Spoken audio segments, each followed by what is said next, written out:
Masintabi mga kapusot tungod sensitibo ang musunod nga balita.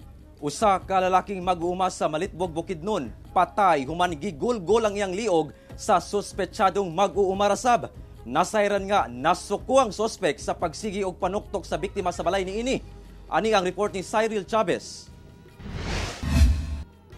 Dead on arrival sa ospital ang 30 anyos ka lalaking mag-uuma sa sitio Minsayaw, Barangay Santa Ines sa Malitbog, Bukidnon, gumikan sa grabing samad sa iyang liog.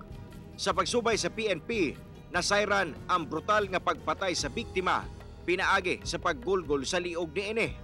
May gawas sa investigasyon sa kapulisan nga pasado alas 10 sa kadlawon adlong Domingo, nanuktok kuno ang biktima sa balay sa sospek. Sa kapungot sa sospek sa pagdisturbo, may kuha kini og sanggot o gigulgol ang liog sa biktima. Tungod kay ang kani usab ang biktima, both ang biktima ug ang suspetsado is nakainom, pero dili kini sila kainom. Pero nakainom sila duha. So ang naa sa sulod sa panimalay ang katong suspetsado tungod sa iyahang nairita siya sa maong pagsig panuktok sa maong biktima.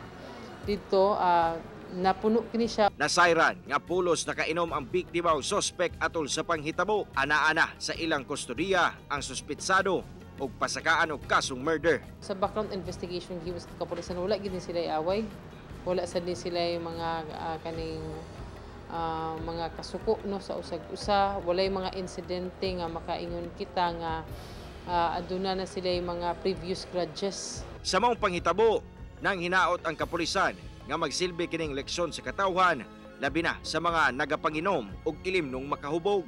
Let us drink moderately. Kung di gid kalikayan nga mag-inom kita, let us drink moderately. Kauban si Jaybert Pairat, Cyril Chavez, 1 Mindanao.